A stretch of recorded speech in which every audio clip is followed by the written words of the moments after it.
Pues muchísimas gracias, Will, que hayas aceptado una entrevista para el Instituto Nacional de Antropología e Historia. Estamos muy agradecidos. La idea es hablar sobre tu obra y hablar sobre lo que has hecho en tu producción historiográfica en los últimos años. De eso se trata y te lo agradecemos mucho. Bueno, pues yo estoy increíblemente agradecido de que me hayan invitado, de que me den esta oportunidad para hablar pues, en fin, de la historia de México, que es algo que a mí me fascina y me apasiona.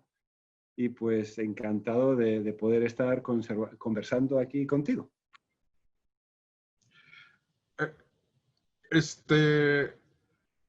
Yo tengo una inquietud tú desde niño tenías este hábito de la lectura y ya tenías inclinación por la literatura o por la historia. Sí, bueno, la verdad es que sí. Desde niño siempre me gustó la literatura. Creo que también esto viene del hecho de que tuve la fortuna de crecer en una familia, pues esto que le apasionaba la literatura. Mi padre era un apasionado de la obra de Shakespeare, tuvo varias publicaciones sobre el teatro de Shakespeare y era profesor, él también, docente, escribía libros de la enseñanza de inglés como lengua extranjera, y la casa era una casa donde crecí llena de libros, por lo que supongo que sí, o sea, la literatura siempre fue parte de mi infancia y mi juventud, y de ahí de que sí, o sea, yo siempre la lectura fue algo que me apasionó. Lo que sí que es curioso es que supongo a lo largo de mi juventud lo que me tiraba más era la literatura que la historia. O sea, que en cierta manera yo me veía más en términos de sueños de adolescencia, me veía más como novelista o dramaturgo que como historiador, ¿no? Y todavía yo creo que hay parte de mí que todavía cree que todavía no he llegado a cumplir lo que yo quería hacer en la vida, que es que todavía no me publican ninguna novela. Y sin embargo, ¿no? Ya a estas alturas pues debería aceptar de que pues, supongo que soy historiador. ¿Y en ese camino, cuándo te apareció México? México, a ver, me vino en cierta manera por tres rutas. O sea, de alguna manera, en cierta manera, indirectamente. Para empezar, México, yo era consciente de México, pero como desde una perspectiva latinoamericana, ¿no? Y ya sé que en cierta manera desde México a veces los mexicanos no se ven necesariamente como latinoamericanos, pero desde la perspectiva europea. Y es en términos de mi infancia, mis mejores amigos eran niños de familias de exiliados uruguayos, ¿no? De la época de las juntas, de las dictaduras, ¿no? Y de ahí que pues tenía yo un poco una noción de las Américas, para ponerlo de alguna manera, y ahí estaba México como un país fascinante dentro de esas historias. Y mi padre, que escribía libros de inglés como esto, para enseñanza de inglés como lengua extranjera, había venido a México a vender sus libros, o sea, que se enseñaban en algunas partes de México, y de ahí que él hablaba mucho de México y lo mucho que le había gustado. Estamos hablando ya finales de los 70, principios de los 80. Entonces yo ya tenía un poco esa visión de una fascinación que me venía un poco indirectamente.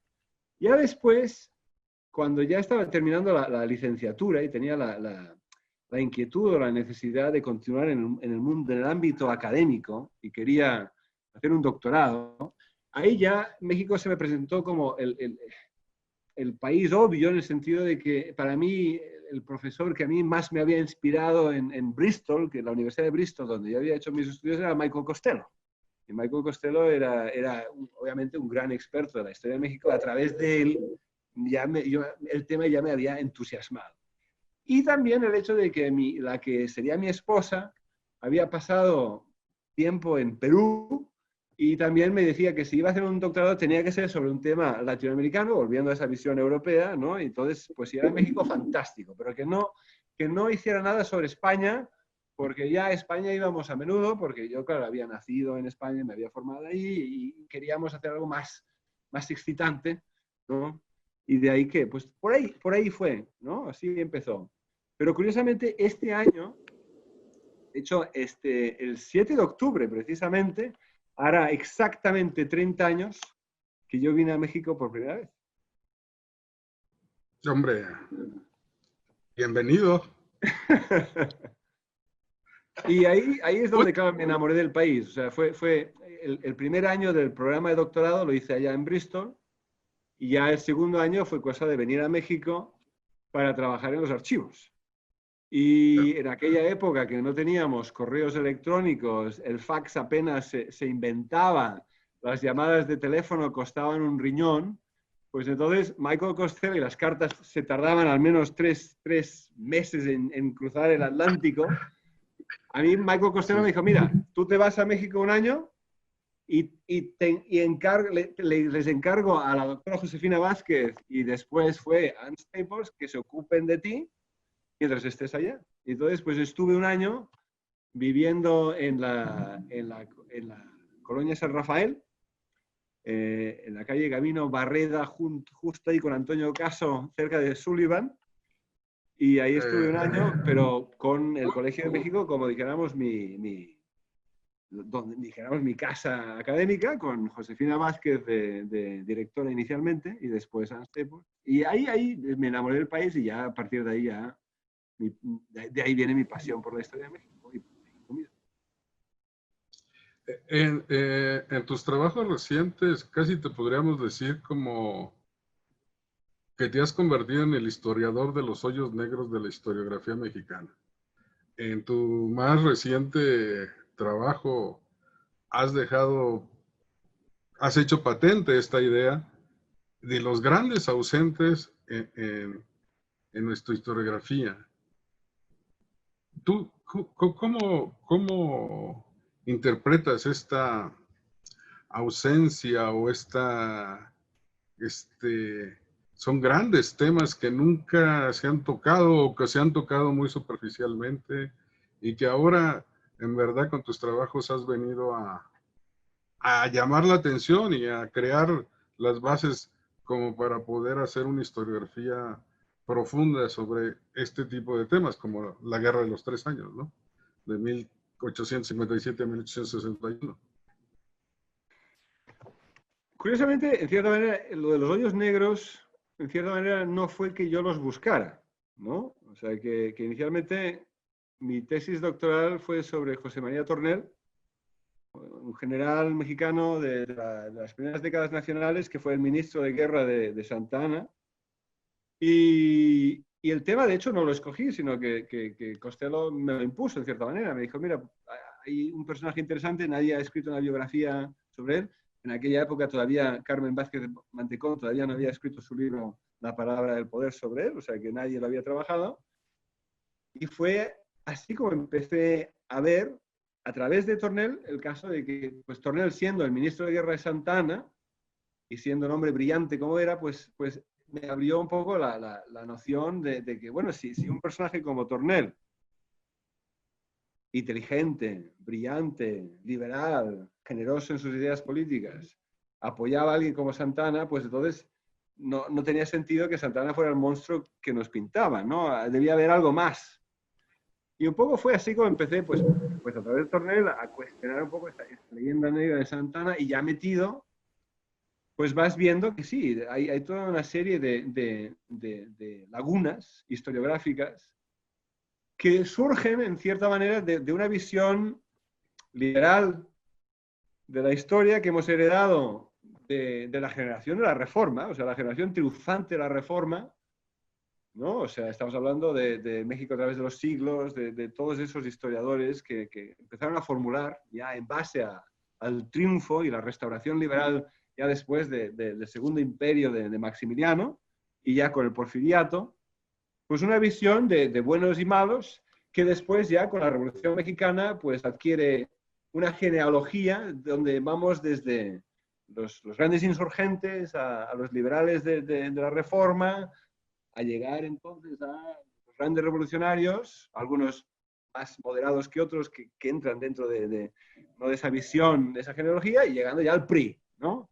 Y en cierta manera esa visión se impone también, yo creo, en cierta manera, porque al haber tenido a un partido en el gobierno, en el poder durante 70 años, pues eso tiene como implicación inevitable que una visión oficial de la historia tiene el tiempo para afincarse, ¿no? No solo en términos de educación, en términos de lo que se enseña en las escuelas primarias y secundarias, pero también en términos de un calendario cívico, en términos de a quién celebramos, a quién lleva nombres, ¿no? Las calles qué nombres llevan, y ahí se va generando entonces una visión de buenos y malos, y donde pues desaparecen en cierta manera los malos de la historia, malos que quizás cuando uno se pone a mirar, pues no necesariamente fueron malos o tan malos como se nos ha dado a entender, ¿no?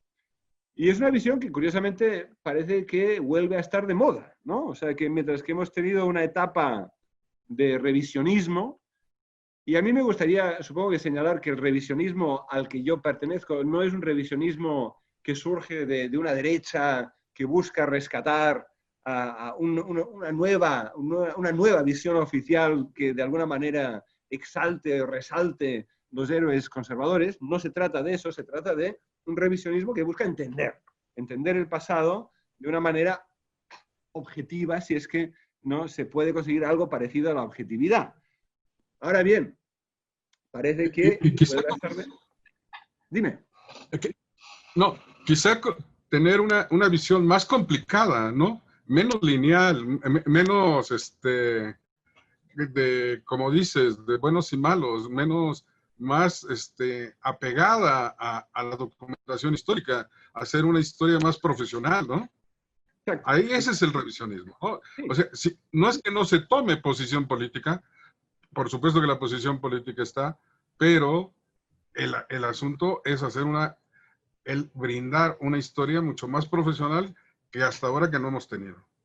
Sí, y bueno, y también se tiene que decir que en términos de los círculos académicos mexicanos, esto se lleva haciendo desde hace tiempo, ¿eh? O sea que tampoco, o sea que el decir que Santana no fue el monstruo que nos ha vendido la historia oficial es algo que se ha estado diciendo en los pasillos de las universidades mexicanas desde hace tiempo. Lo que pasa es que ese mensaje, de alguna manera, no se ha filtrado, ¿no? O sea, de una manera, no se ha popularizado hasta el punto donde mientras que en ciertos círculos, en las Torres de Marfil, no, dijéramos, hay un grupo de personas que sabe que la historia fue mucho más complicada de lo que se nos ha dado a entender.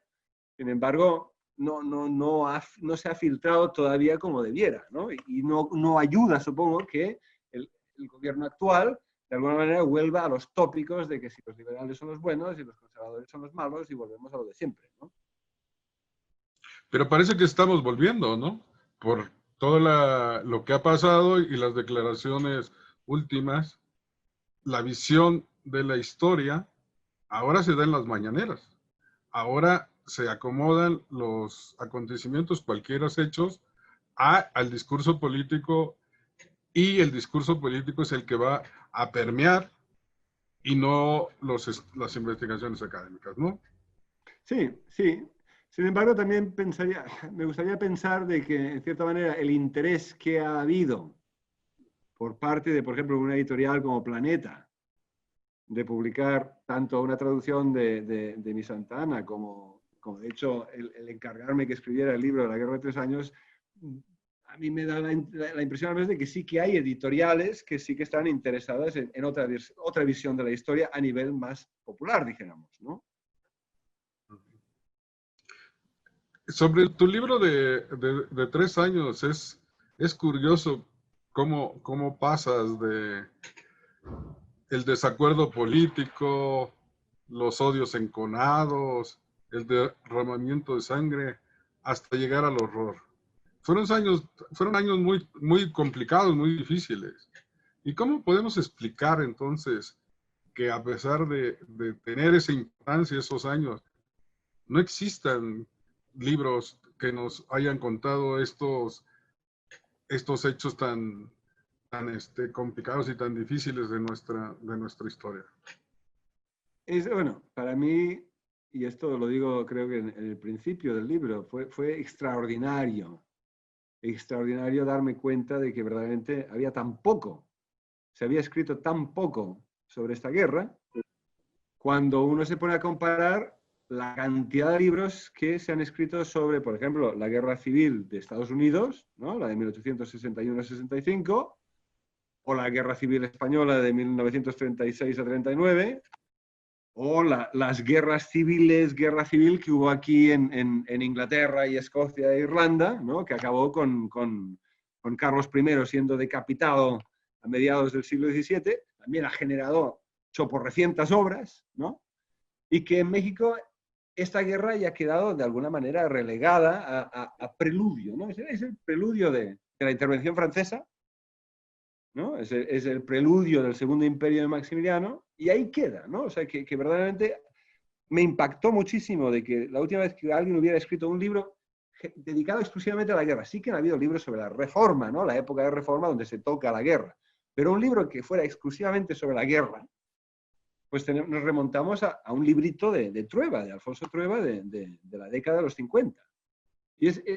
¿Y cómo se explica? Yo sospecho que, en cierta manera, debido al trauma, pero también supongo finalmente la victoria que supuso, ¿no?, la restauración liberal después del trauma de la intervención francesa, fue de tal magnitud para esos personajes que de alguna manera llegó a que tuviera más importancia para esos mexicanos que vivieron la intervención francesa y que fueron después los responsables de México a través de los siglos, ¿no? O sea, Riva Palacio, ¿no?, Cambre, todos esos individuos, que de alguna manera se entiende que por ahí fueron los tiros. Aunque también queda también la cuestión de que para esa historia oficial juarista, la Guerra de 3 Años tiene ese episodio bien complicado que es el Tratado Maclean Ocampo, y que no, de alguna manera, no sienta bien dentro de una narrativa, ¿no?, heroica del Benemérito de las Américas. Estaba él dispuesto a firmar este tratado. Después, evidentemente, el Senado de los Estados Unidos no lo aprobó, entonces él ya pudo decir que tampoco lo aprobaba. Pero, aunque claro, hay que entender, y volvemos a lo de siempre, hay que volver al contexto y hay que entender la situación desesperada en la que se encontraba el gobierno liberal de Benito Juárez, y tenían que encontrar un aliado ante el adversario, el conservador, que ya parecía que iba a tener el apoyo de España. O sea que también hay que entender el por qué tenían que ceder lo que cedían a los Estados Unidos. Pero en fin. Dentro de ese mismo contexto, tú eres un historiador de personajes, y dentro de estos personajes, en este último libro abordas o detallas la actuación de Félix María Zuluaga, que no tenía mérito según lo que sabemos, pero tú te vas más fuerte, decirle que era un desconocido, por no decir un donadie, decías, pero se convirtió en presidente. Y yo me preguntaba, en primer lugar, ¿cómo fue posible? Y si habrá en otras latitudes personajes similares, que estaban en el lugar preciso, en el momento preciso, y se hacen del poder de una manera prácticamente por las condiciones mismas que están en ese momento, y diríamos casi por mucha suerte de estar ahí en el momento ideal, ¿no?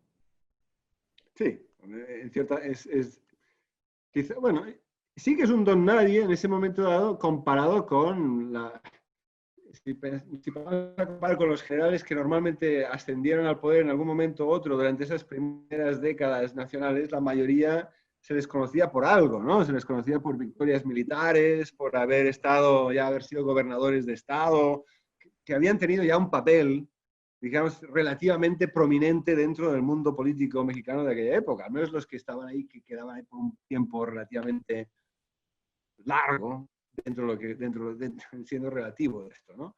Zuluaga es un personaje secundario, y supongo que la prueba de ello es de que todavía no tenemos una biografía de Zuluaga, que se me hace extraordinario de nuevo, ¿no? Es la falta de biografías, nos hacen falta más biografías, pero sí que tenemos el caso de que resulta que él está encargado de las tropas que están en Tacubaya en un momento crucial, ¿no? Y es el compinche, bueno, de hecho es el compadre de Comonfort, Y en ese momento es el que moviliza las tropas con el plan de Tacubaya del 17 de diciembre de 1857, que da inicio a la guerra. Y el momento donde él ve que Comonfort empieza a dudar de lo que ha hecho, entonces ya él toma cartas en el asunto y acaba siendo presidente. Pero claro, donde se ve que quizás no tenía las dotes o las aptitudes de otros líderes es que verdaderamente dura muy poco. O sea, dura menos de un año de presidente, ¿no? Y de hecho ya lo odian por todos lados, ¿no? Dentro de lo que es la familia conservadora, para llamarla de alguna manera.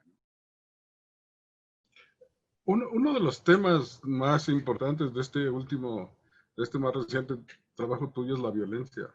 Una violencia que según has logrado investigar, hay una cantidad de testimonios a través de cartas de los propios vecinos, ciudadanos, ¿no? Hablando de los temores que vivieron en esos años.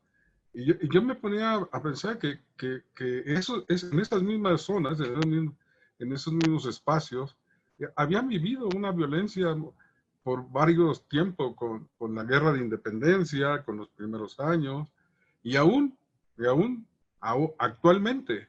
Entonces, ¿qué nos puedes decir acerca de la violencia? ¿Cómo se vivía esa violencia? ¿Cómo tenían esos mecanismos de sobrevivencia? Porque independientemente de su posición política, la tenían o no la tenían, estaban inmersos en un ambiente de violencia que no les favorecía, que nunca les favoreció y que nunca les favorece ni actualmente, ¿no? A ver, por un lado, y esto es parte de una teoría que estoy desarrollando sobre lo que estoy llamando la gramática de la guerra civil. De hecho, hablé sobre este tema en el INA hace cosa de varios meses, en fin.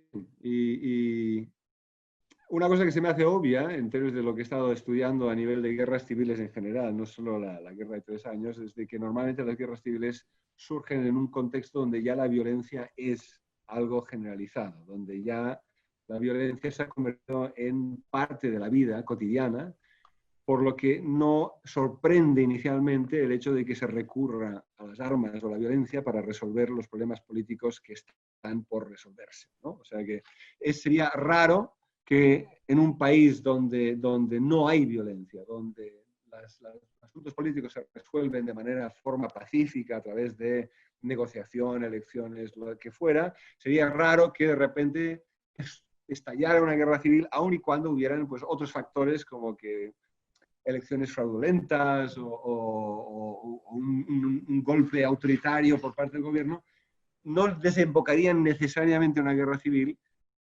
o sería extraño si verdaderamente no es un contexto de violencia. O sea que sí, o sea, México en 1857 es un país que ya lleva años de violencia, de crimen, ¿no? Pero claro, la experiencia de la guerra de independencia, que es semejante a la de guerra de 3 años en términos de verdaderamente de una violencia ya salvaje, ¿no? ¿Quién se acordaría de eso ya en 1857?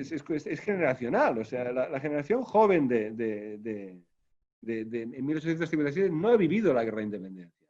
Tampoco ha vivido la época colonial, de ahí que los liberales jóvenes en ese contexto no tienen como punto de referencia una nostalgia verídica como de alguien como Lucas Alamán, que quizás no tienen esa memoria o esos recuerdos, ¿no?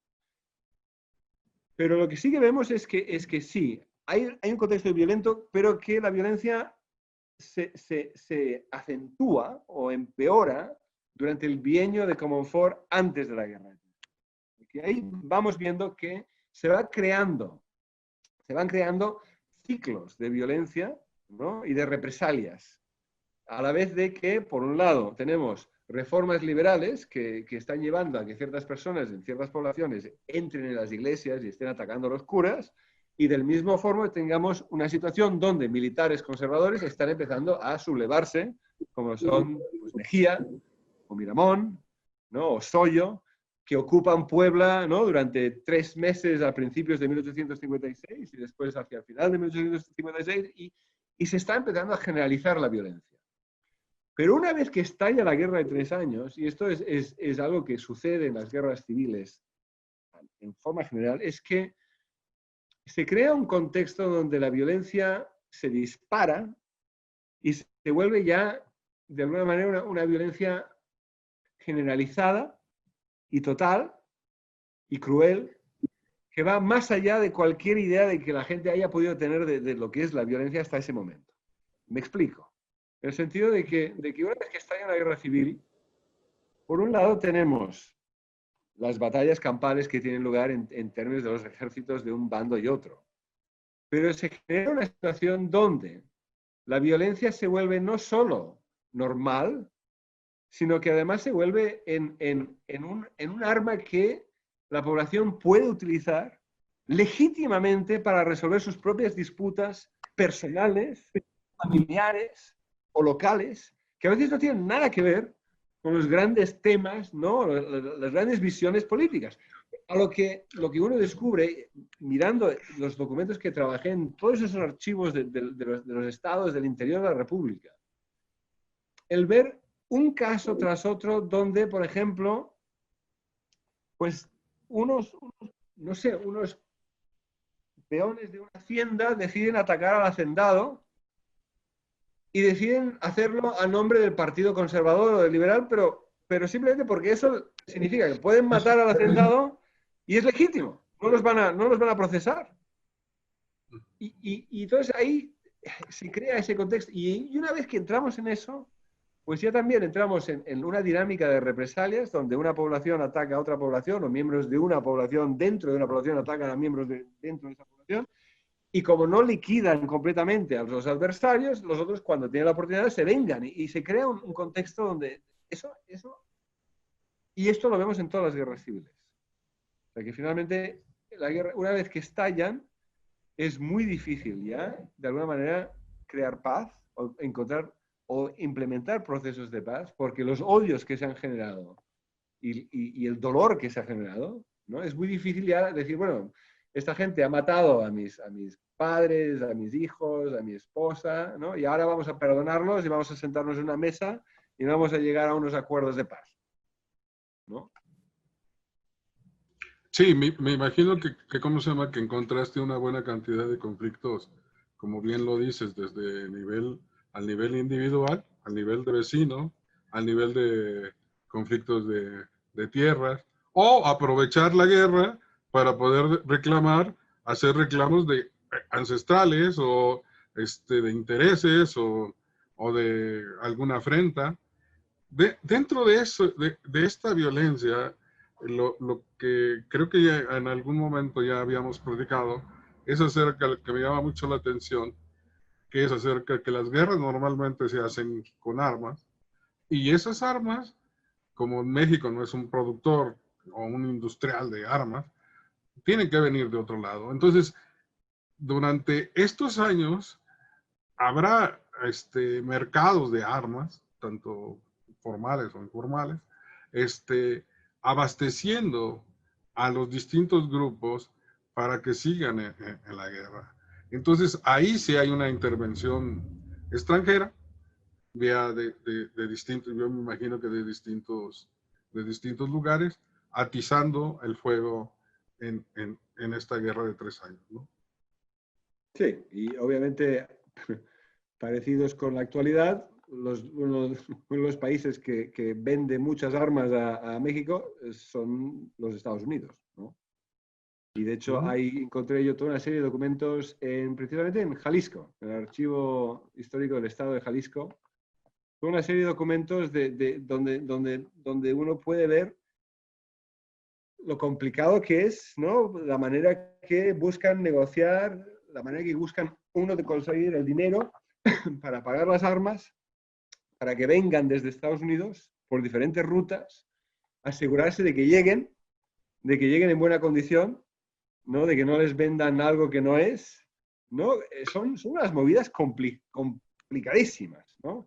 Y lo que uno puede ver es sí, o sea, que mientras que los liberales consiguen sus armas por lo general de los Estados Unidos, los conservadores, por lo general a través de Cuba, son armas que vienen de vendedores europeos, sean británicos o alemanes o españoles. Pero es un tema que todavía merece estudiarse a fondo. Sí, yo creo que es uno de los temas que se han también, aún no han encontrado historiador y que falta mucho por hacer. Una de las cosas que me llama mucho la atención en este libro es el hecho de que tu narrativa está, uno encuentra muchas expresiones de emociones de los personajes. Algunos de ellos nos da gusto de que los dejes hablar a los propios documentos de esas emociones, cuando los entrecomillas. Pero hay otras emociones que no están tan entrecomilladas, que me parece que usas como un recurso literario como para darle más realismo o dramatismo a ciertos hechos. ¿Hasta dónde está ese límite de que el historiador tiene que hacer este tipo de narrativas para conservar todavía el espíritu, digamos, de los documentos, de lo que da el documento? Es una pregunta interesante la que me haces, porque yo siempre he pensado, habría que entonces encontrar algún ejemplo que demuestre de hecho no es, que se me han escapado adjetivos sin fundamento, pero yo siempre he sido de la visión así rigurosa académica de que si vamos a decir que Miramón estaba enfadado, pues es porque lo hice en una carta. O sea, yo no en ningún momento me veo con el derecho de decir que Miramón estaba enfadado si no tengo un documento que me dice que estaba enfadado. Aunque uno puede asumir que estaba enfadado si perdió la batalla de Calpulalpan, no se puede decir a menos de que esté el documento. De ahí que esa siempre ha sido digamos, mi aproximación a la historia, a diferencia de mis intentos de novelista inédito, donde ahí sí que uno puede decir lo que le dé la gana, pero en el caso de la historia siempre he buscado, al menos si uso adjetivos que vienen hay documentos que lo demuestran, pero claro, quién sabe, igual en algún momento así apasionado se me haya escapado alguno, pero me sorprendería. Me lo tendrías que demostrar. Uno, ¿cómo se llama? Siempre corre ese riesgo y siempre tiene la tentación de decir o de imaginar el hecho en términos de poner este tipo de emociones, de cuando, y uno puede lograrlo a veces, el saberlo, pero muchas de las veces, desafortunadamente, pues no los, no tiene todos los elementos como para decirlo, ¿no? Me parece que además de tus trabajos individuales, has impulsado desde mi punto de vista dos grandes proyectos colectivos, o quizá más, pero son los que yo conozco, y uno de ellos son los gobernantes mexicanos. Haces un trabajo de- con un grupo de historiadores, que se llega a publicar inclusive un, una, un libro con 2 volúmenes, donde haces una especie de galería de nuestro presidencialismo. Nosotros que nacimos, o los que pertenecemos a esta generación, siempre hemos padecido el asunto del presidencialismo como la figura más fuerte.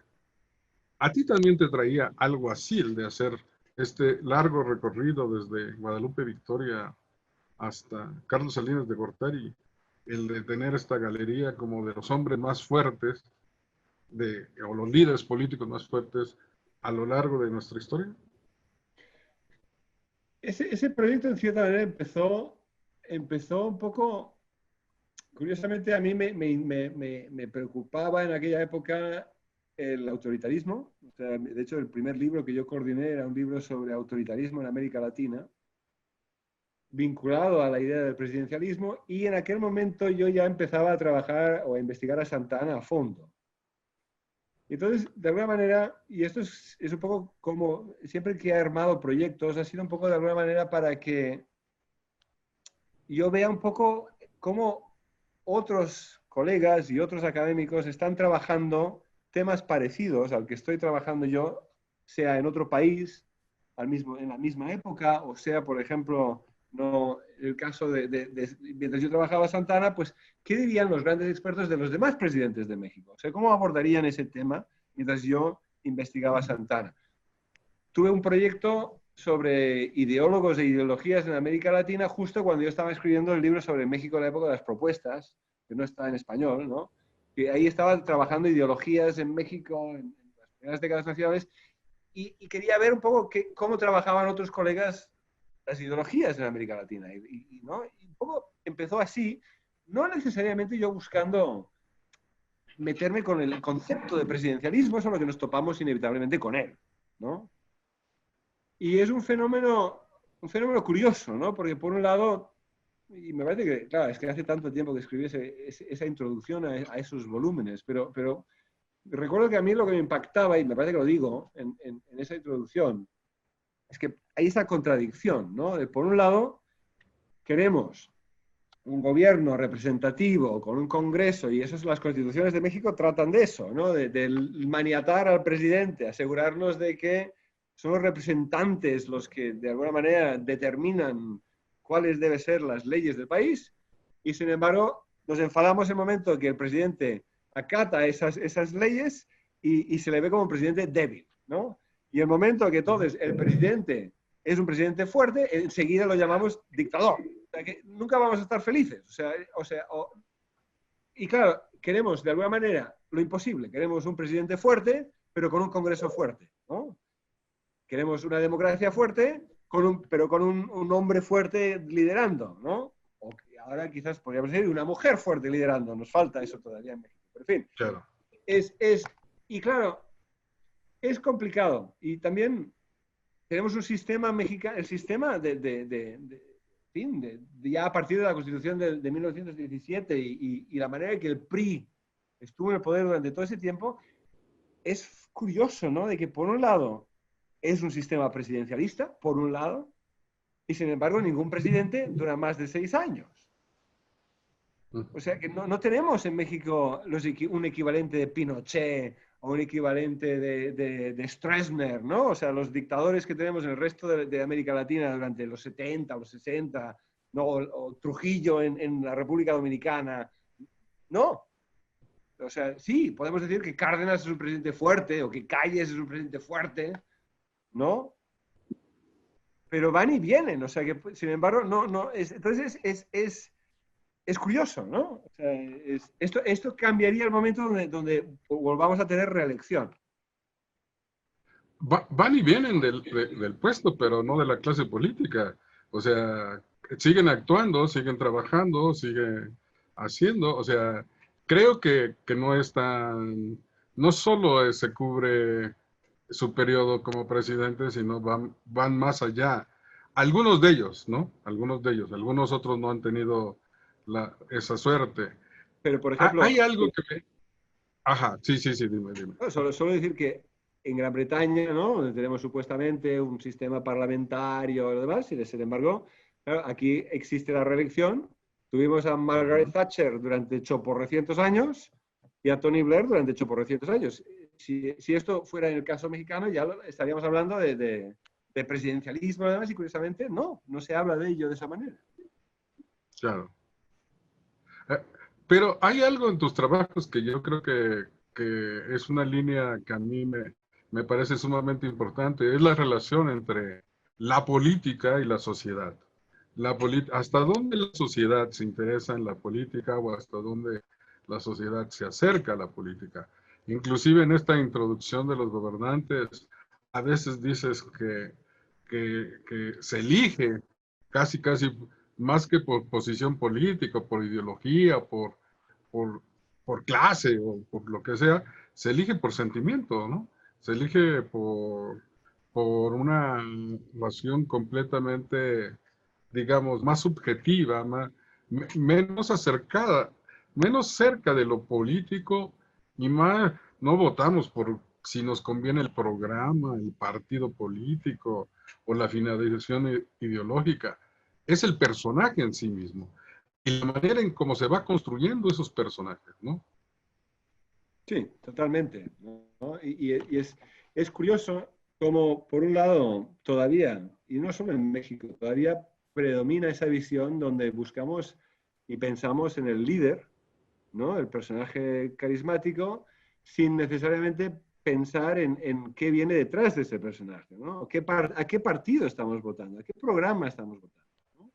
Entonces, esto, por ejemplo, lo vivimos de una manera muy dura aquí en el Reino Unido en las últimas elecciones, donde pues ganó Boris Johnson con una mayoría apabullante, y una de las razones que se repitió hasta la saciedad es que el líder del Partido Laborista era un fracaso como individuo, ¿no? Y sin embargo, pues muchos decían, bueno, pero si miramos más allá del individuo, hay todo un programa político que representa al Partido Laborista que representaba pues mucho más que ese individuo. Y sin embargo, la gente tendió a ir más a por el personaje carismático o payaso, dependiendo de la postura política de cada quien, de Boris Johnson, ¿no?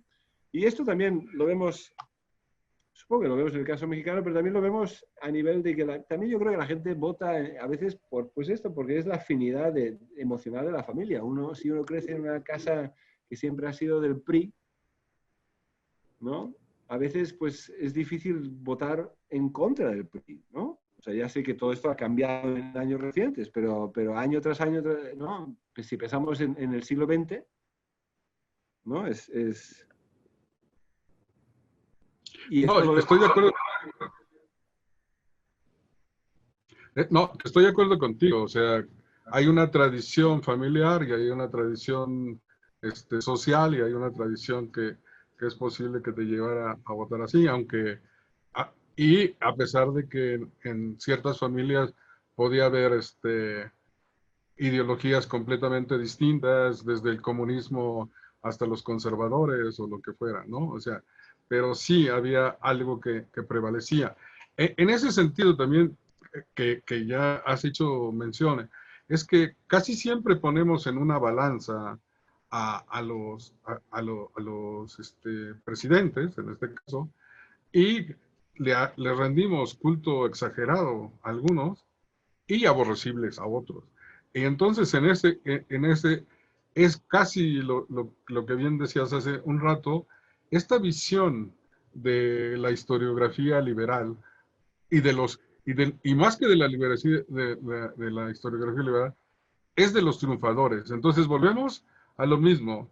Pareciera ser que los derrotados o los enemigos del Estado, como porque habían perdido, han sido borrados de la historia, ¿no? Sí, sí, sí. Bueno, y dos cosas, ¿no? Una también es que finalmente ninguno de esos presidentes trabaja en el vacío, ¿no? No están en una burbuja, están ahí con todo un gobierno, todo un aparato detrás de ellos y en una sociedad en particular en su debido momento. O sea que también hay que entender que de la misma manera que es absurdo decir que México era el país de un solo hombre durante la época de Santana, es que es absurdo, porque Santana de ninguna manera controlaba nada, o sea, de esa manera, pues también hay que entender, ¿no? Cada presidente mexicano hay que entenderlo en su contexto y no como una persona mesiánica que solo puede hacerlo todo. O sea, Benito Juárez, no sin Ocampo, sin Prieto, sin toda una serie de personajes, sin Lerdo, ¿no? No conseguiría lo que consiguió. O sea, que, claro, eso no quita que él tuviera su mérito, pero son varias personas las que están ahí reactivando o activando la reforma, ¿no? Y en términos, eso por un lado. Y después, sí, o sea, que creo que a veces es esto, tenemos esta visión beberiana en cierta manera, ¿no? De los líderes como personajes carismáticos que deben resolverlo todo sin, de hecho, pensar en la importancia de las instituciones, ¿no? Ahí vamos. Yo creo que nuestro gran problema fueron las instituciones y siguen siendo las instituciones. Eh, Este, esta ausencia de solidez en nuestras instituciones dieron la posibilidad de este tipo de política que tenemos. Hablando de los personajes, me llama mucho la atención que luego el presidente no es el hombre más poderoso, sino es el segundo, el que no aparece. En este caso, casi podríamos decir un tornel, bueno, acabamos de pasar por un Videgaray, y podemos poner ejemplos y ejemplos donde el poderoso no es el que está ejerciendo el papel de presidente, sino está jugando en otro rol, está en otra jugada, pero en realidad es por donde pasan todas las decisiones que normalmente se toman. No sé si estás de acuerdo con ello. Sí, no, totalmente, porque claro, sí, no, pero evidentemente los políticos que lideran el país, ¿no? Y dan la cara, para ponerlo de alguna manera, se mojan, ¿no? Y al mojarse, pues de alguna manera les puede ir bien mientras están en el poder, pero les puede ir muy mal cuando los derrocan, ¿no? Claro, Que claro, alguien como Tornel, que de alguna manera se mantiene en cierta manera a la sombra del poder, manteniéndose dentro del poder, es capaz de sobrevivir, ¿no? A lo largo de esa época en diferentes papeles o roles políticos, mientras su gran héroe puede estar en el exilio. Tornel sigue ahí, ¿no? Y solo hay que pensar, claro. ¿no? En la actualidad, pensando un personaje como Dominic Cummings, ¿no? En el caso del Reino Unido, que dijéramos, sin haber sido elegido, parece que es la eminencia gris detrás de Boris Johnson, y es quien está manejando la situación, mientras que, y es posible que Boris Johnson lo echen dentro de 6 meses los mismos miembros del Partido Conservador por lo mal que ha gestionado la pandemia, pero Cummings seguramente se mantendrá ahí. Es un poco, es lo que dices, o sea que sí, o sea, es... Pero claro, por otro lado no se llevan la fama ni la gloria, ¿no? Y después nos olvidamos de ellos, ¿no? Sí, es posible que dicen que son los que mueren en su cama, ¿no? Y después de ser ya muy mayores. Hablando de nuestras instituciones, el descubrimiento, porque no lo puedo llamar de otra manera, de 1500 pronunciamientos entre tan pocos años, de 1821 a 1876, pues da casi un pronunciamiento cada quincena, cada 15 días. Entonces es verdaderamente, esta inestabilidad es muy dura para las instituciones. Yo creo que ahí estaría mucho, una línea de explicación de la falta de de estas, de esta inestabilidad que vivimos en el siglo XIX. Y bueno, además de agradecerte que podamos usar la base de datos que tan amablemente hiciste, construyeron con todos tus alumnos, te quería preguntar que si últimamente se ha usado para dar otro tipo de estudios, o si tienes alguna noticia Soy, sobre este tipo. soy consciente de que se consulta con frecuencia, y Ujú. también he recibido correos de diferentes alumnos de licenciatura como de maestría en diferentes puntos de la República, que me escriben de vez en cuando para agradecerme que está esa base de datos, porque lo han usado para su tesis de licenciatura o de maestría. Y sí, o sea que sí que todavía se está usando, que para mí eso es muy grato ver que esté sucediendo, ¿no? Pero sí, es la paradoja, ¿no? Del fenómeno del pronunciamiento, es que por un lado suple una carencia institucional, pero por otro lado genera más caos o anarquía en cierta manera, e impide que las instituciones tengan tiempo para sentar raíces duraderas, ¿no? Pero claro, estamos en una situación donde si las instituciones no han tenido tiempo de afincarse y no respetamos las instituciones, o no nos fiamos de las instituciones, o las instituciones no nos están dando lo que nos debieran dar, ¿no? O sea que, por ejemplo, según la Constitución del 24, quien ha ganado las elecciones es Manuel Gómez Pedraza en 1828, pero no es el presidente que nos gusta, A lo cual, entonces, pues a través de un ciclo de pronunciamientos conseguimos el presidente que queremos, que es Vicente Guerrero, porque eso es lo que quiere la voluntad nacional, porque las instituciones no han favorecido lo que quiere la voluntad nacional o cómo interpretamos la voluntad nacional, pues ahí ya se genera una situación medio imposible. Y claro, y muchas de nuestras instituciones actualmente en diferentes puntos del mundo, ¿no? Hay constituciones, pero que por lo que fuera nuestras instituciones no están respondiendo como quisiéramos o necesitamos que respondan a las crisis que estamos padeciendo, y de ahí que no me extrañaría que volvamos a tener algo parecido al fenómeno del pronunciamiento de nuevo en la actualidad, ¿no? En cierta manera, por ejemplo, lo que sucedió en Cataluña, ¿no? Recientemente, esa declaración unilateral de independencia fue un pronunciamiento. Un pronunciamiento como lo entiendo yo, o sea, de hecho, para negociar con Madrid, ¿no? No sé, yo creo que no buscaban que, con ese pronunciamiento, siendo un pronunciamiento moderno, yo no creo que buscaran independizarse, sino que se manejaba el concepto de la independencia para conseguir que Madrid se moviera y hiciera ciertas cosas que no hizo, y hemos acabado en la situación en la que estamos, ¿no?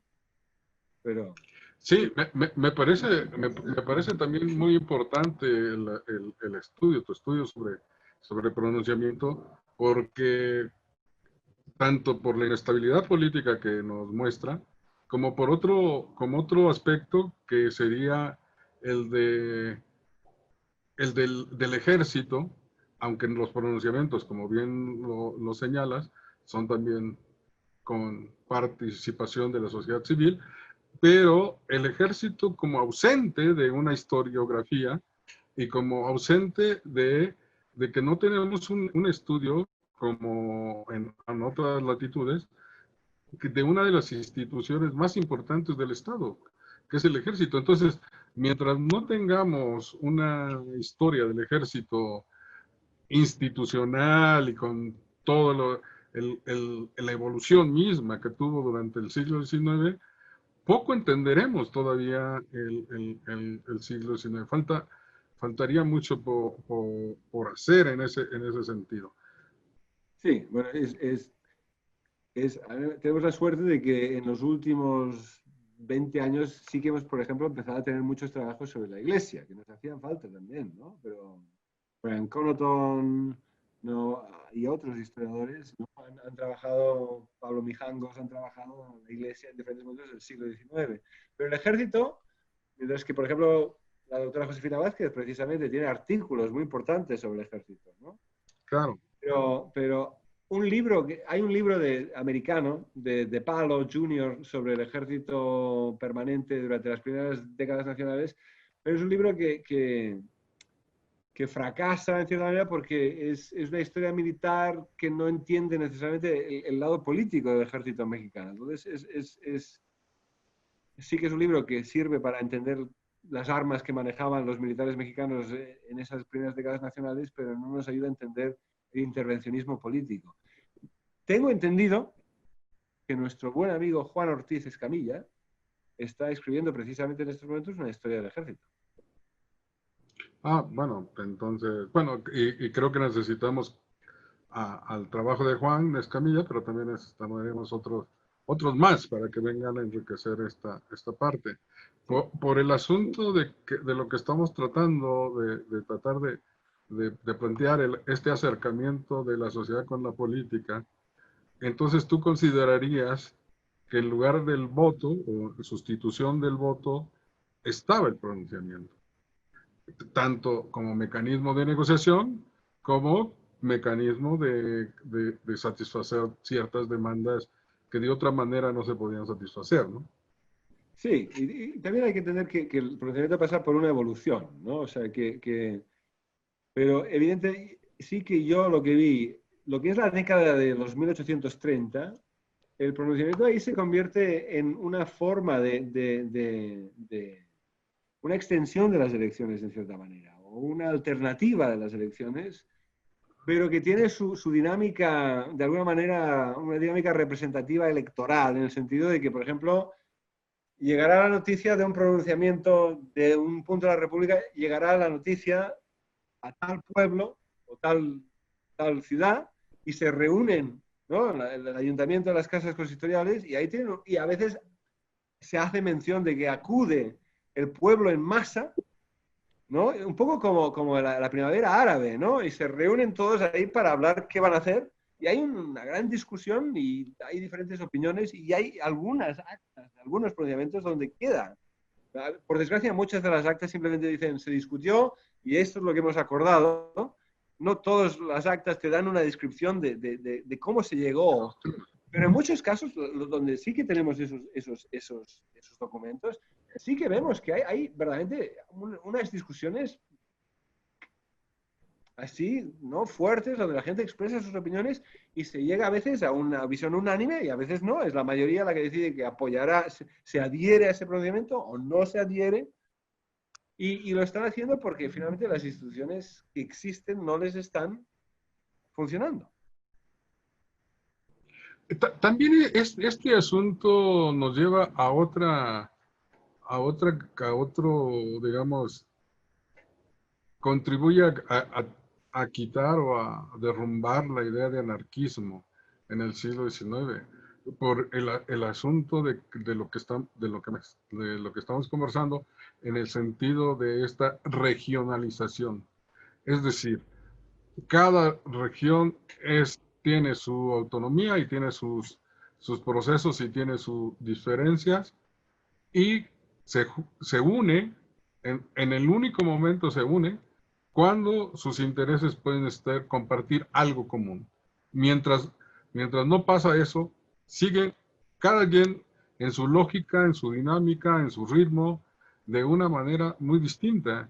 Entonces, esta idea de país es una idea de país pues muy regionalizado, muy atomizado, y que es muy complicado tener una idea de crear una historia del país cuando tenemos este múltiple regionalismos e intereses a lo largo de este espacio que fue el que quedó después de la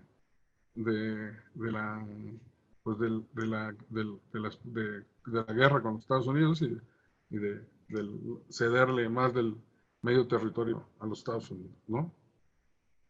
Sí, bueno, estoy totalmente de acuerdo y creo que por eso la historia regional ha sido tan importante, ¿no? Para entender el México del siglo XIX, ¿no?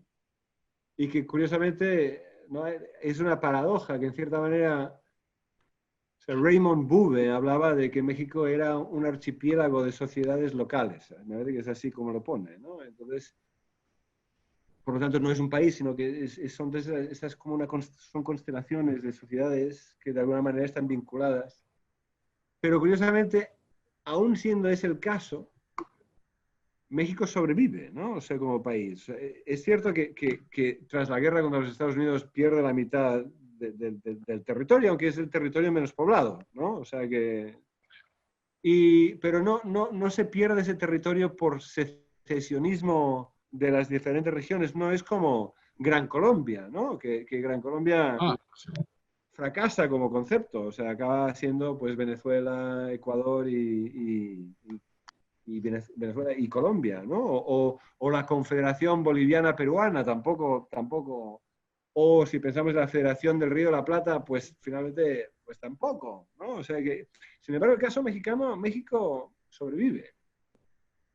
O sea que aunque tenemos una visión regional muy radical y muy importante, también de alguna manera eso alimenta una visión de nación. Es una paradoja.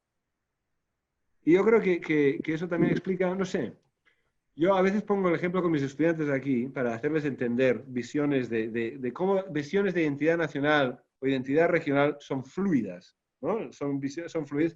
Tomo el ejemplo empezando por Veracruz, si tomamos a un veracruzano del puerto, un porteño, ¿no? Con alguien de Jalapa, entre ellos, pues van a haber toda una serie de problemas entre ellos, porque unos van a acusar a los otros de que unos son unos holgazanes, unos juerguistas, que no trabajan, mientras que los otros acusan a los de Jalapa que son unos aburridos, que son no sé qué, o sea, tienen una serie de etiquetas. Ahora ponemos al jalapeño y al veracruzano con un chilango Y de repente son jarochos, de repente son veracruzanos y están totalmente unidos. Y si los ponemos a ellos con el chilango junto a un español, pues ya son mexicanos. Claro. Y si los ponemos ya con argentinos, son mexicanos, pero si los ponemos ante un americano, son, pues igual son latinos o en fin, o sea que va cambiando, ¿no? Ujú. Pero sí, que estoy de acuerdo contigo.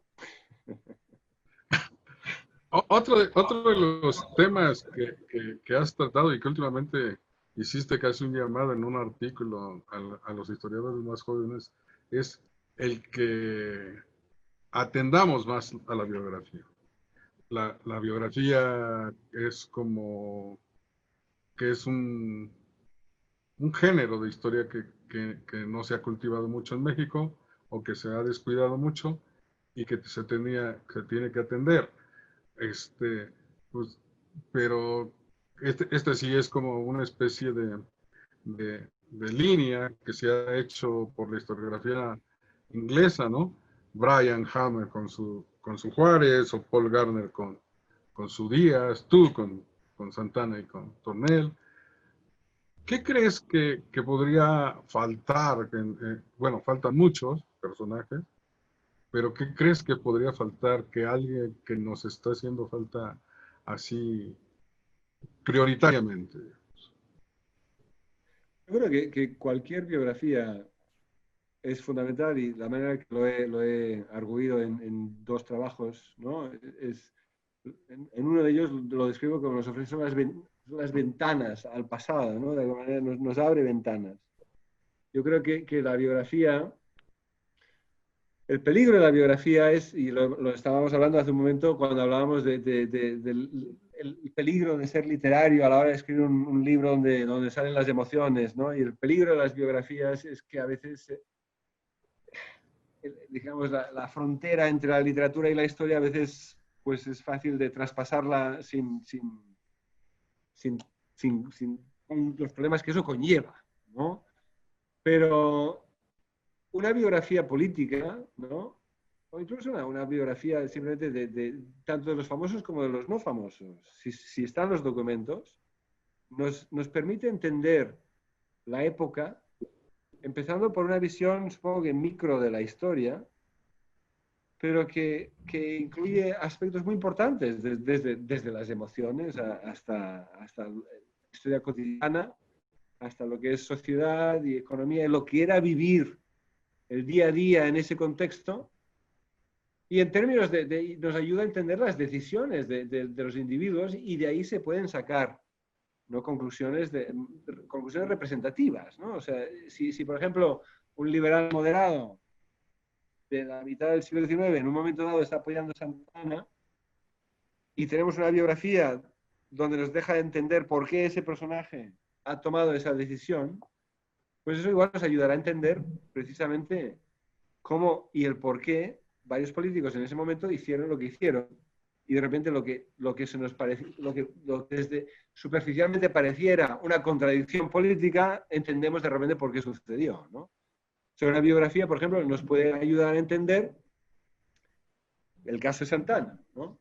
Santana, a nivel nacional, en la década de los 1820, pues de hecho favorece a Vicente Guerrero y favorece a los yorquinos.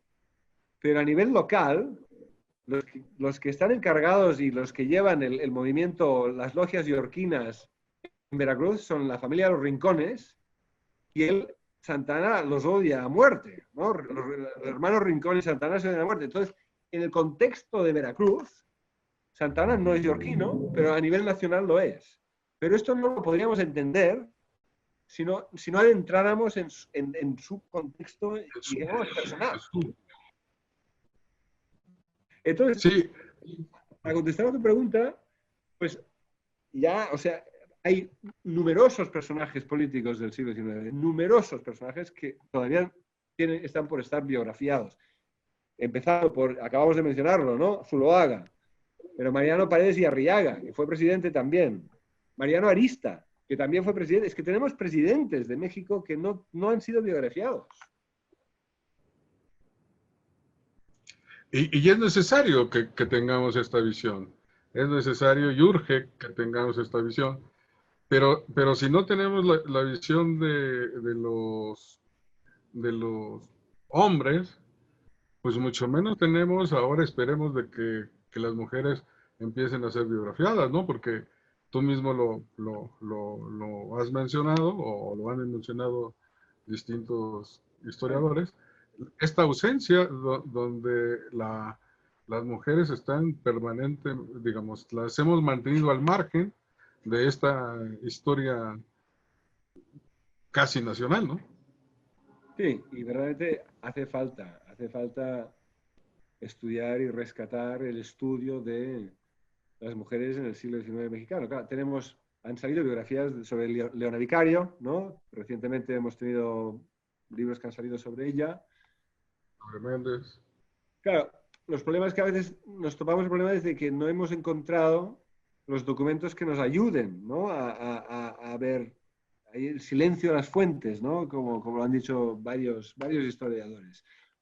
De ahí que, por ejemplo, para mí las memorias de Concha Lombardo de Miramón se me hace un libro fundamental porque nos está dando una visión de esa época, una visión de una mujer que además lo está viviendo, está en un momento, se encuentra en el Palacio Nacional, ¿no? Está inmensa. Y, y es cuestión de encontrar documentos que nos lo demuestren.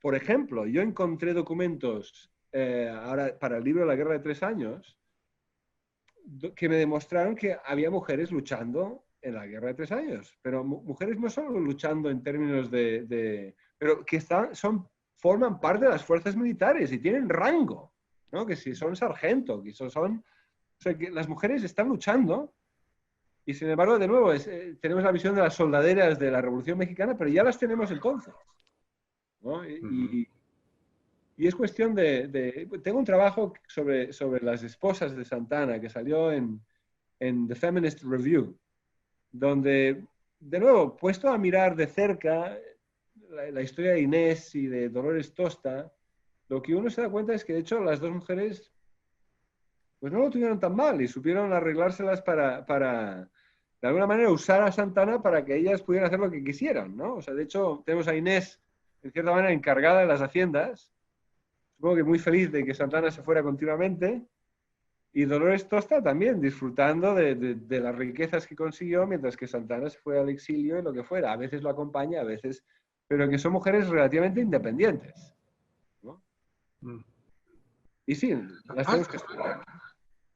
has de saber que nosotros la biografía la tenemos casi pues desde la educación primaria y secundaria a través de las monografías o biografías pequeñitas de unos cromos que venden en las papelerías. Y este material que se usa como material didáctico, como le llaman, desde a mí me parece que ha inhibido la construcción de biografía. Son como, pues son los autores anónimos de estas biografías, son los historiadores más leídos, más consultados.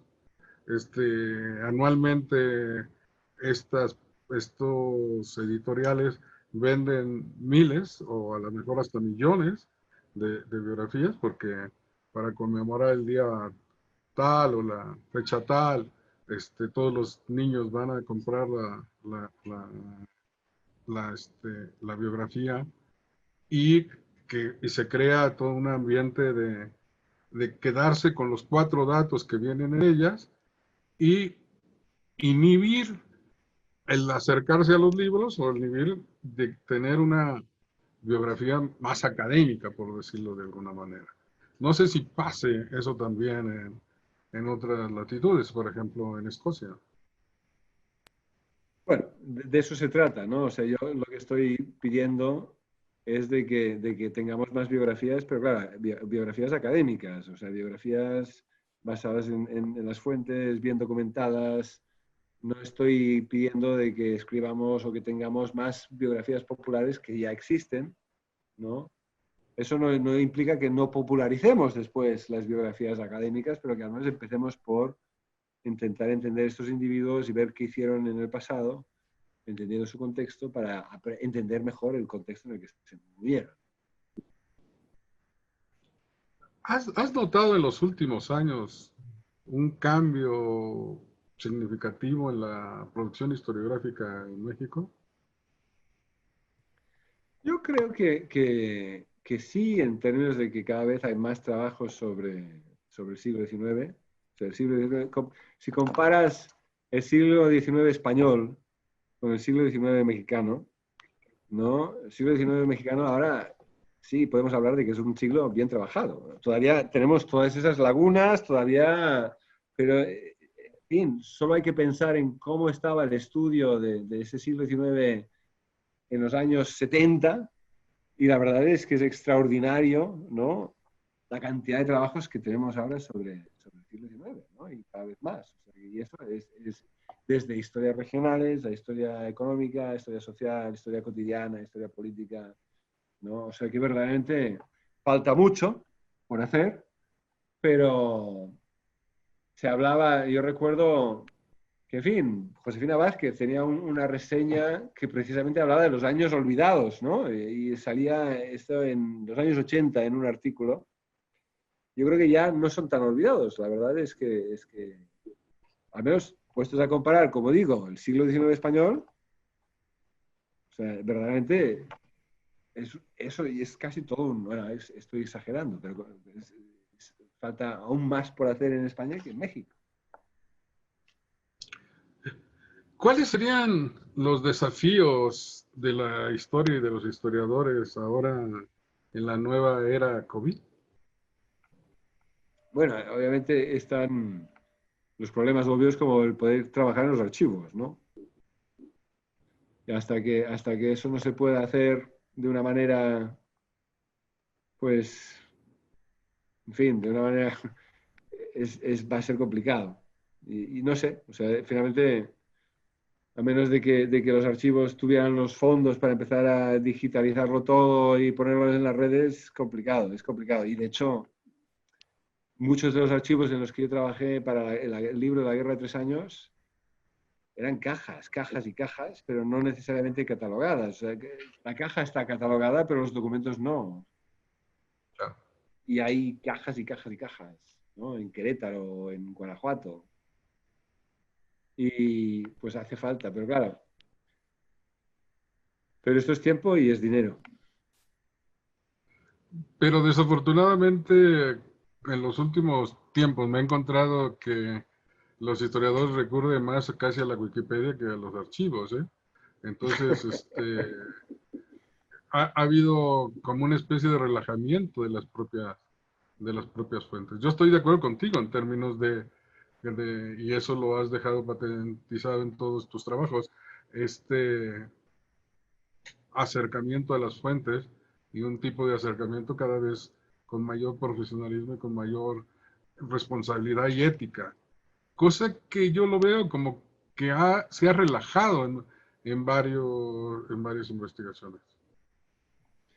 Sí, bueno, supongo que, no sé, yo creo que a mí me gustaría pensar que todavía en términos de los círculos académicos donde la gente está publicando e investigando seriamente qué está sucediendo en México, evidentemente pues no lo estoy viendo. Yo creo que la gente todavía está acudiendo a los archivos y todavía, y de hecho mi experiencia de ir a los archivos no estaba solo, o sea, había historiadores trabajando en todos esos archivos, o sea, que eso es bueno.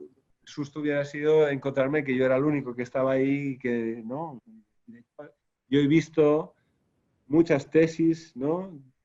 No solo doctorales, tesis de maestría a lo largo de México, brillantes que no se han publicado, donde chicos y chicas, para hablar ahora como viejo, ¿no? Han ido allá y se han metido en los archivos y los han trabajado. O sea, que o sea, no. A veces sí, yo puedo decir a mis estudiantes de licenciatura, ¿no? Que Wikipedia es como el alcohol, ¿no? Sin exceso, ¿no? ¿No? Es aquello de con moderación, véanlo, pero no dependan de hecho. Y a veces me gusta como ejercicio de examen, por ejemplo, es darles un texto de Wikipedia y que lo deconstruyan en términos de cuántas mentiras hay o cuántas medias verdades ver, ¿no? Para corregirlo. Tú mismo corregías el mismo concepto de pronunciamiento que salía en Wikipedia, ¿no? O sea, cuál era el resultado de tu investigación con respecto a lo que había en Wikipedia. Pero lo que había visto en varios estudiantes es que tienes 2 o 3 años para hacer la tesis y no tienes demasiado tiempo. Esos son como una especie de exigencia misma del propio Estado organizado. Una tesis que normalmente te va a llevar 4 o 5 años en hacerla o más, pues no tenemos ese tiempo o no hay ese tiempo ya. Entonces hay una manera de, digamos, no sé si sea la palabra más correcta, pero casi es de burlar la vigilancia y la ética de las propias fuentes, ¿no?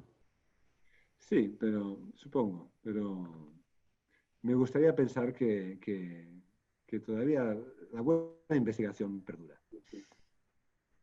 Nosotros creemos que también podría ser que tenemos que tener fe y que en lo que nos enseñaron, este, todavía siga prevaleciendo, ¿no? Que no se caiga en una charlatanería de investigación, que eso es el riesgo que siempre se corre. Pues muchas gracias por todo y espero vernos pronto. Sí, bueno, muchas gracias a ti, Eduardo. A ver si el COVID, a ver si el COVID no lo permite. Sí, ojalá, porque tengo unas ganas de regresar a México que no veas. Instituto Nacional de Antropología e Historia. Secretaría de Cultura. Gobierno de México.